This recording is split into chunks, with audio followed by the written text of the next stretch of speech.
નવાપુર વિસ્તારની ભૌગોલિક નજીકતાને ધ્યાનમાં રાખીને સુરત મહાનગરપાલિકાના આરોગ્ય અને પશુપાલન વિભાગને હાઈ એલર્ટ પર મૂકવામાં આવ્યા છે। બર્ડ ફ્લૂના સંભવિત જોખમને ધ્યાનમાં રાખીને તાત્કાલિક અસરકારક પગલાં લેવામાં આવી રહ્યા છે।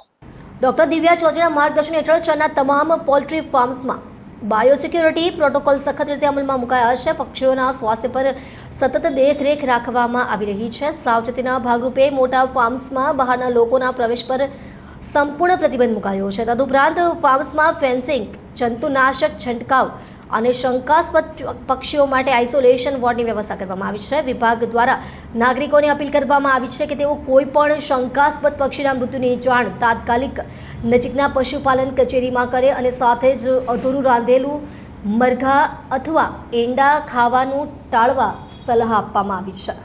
ડૉક્ટર દિવ્યાજી ચૌધરી, મદદનીશ પશુપાલન નિયામક તરીકે ઘનિષ્ઠ મરઘા વિકાસ ઘટક સુરત ખાતે અહીં ફરજ બજાવું છું। અહીં અમે ફાર્મ ખાતે બાયોસિક્યુરિટી મેઝર્સ અંતર્ગત સાવચેતીના પગલાં રાખવામાં આવે છે। અહીં ફાર્મમાં સ્ટાફ સિવાયના વ્યક્તિઓનો પ્રવેશ પ્રતિબંધ છે।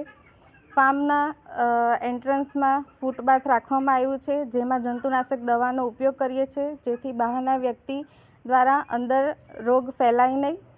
ત્યારબાદ અમે ફાર્મની ફરતે ફેન્સિંગની વ્યવસ્થા છે, જેથી બાહ્ય પરિબળો જેવા કે કોઈ અન્ય જાનવર અંદર પ્રવેશી શકે નહીં।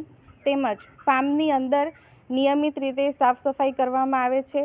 મરઘાઓના આહાર માટેના સાધનો, ખોરાક પાણીના સાધનોનો રેગ્યુલર અમે સફાઈ રાખવામાં આવે છે તથા નવા પક્ષીઓને અલગ રાખવામાં આવે છે અને પક્ષીઓને બીમાર પડતા એને અલગ રાખી એની અલગ સાવચેતી રાખવામાં આવે છે તથા અમે અહીં પક્ષીઓનું રેગ્યુલર વેક્સિનેશન પણ કરીએ છીએ।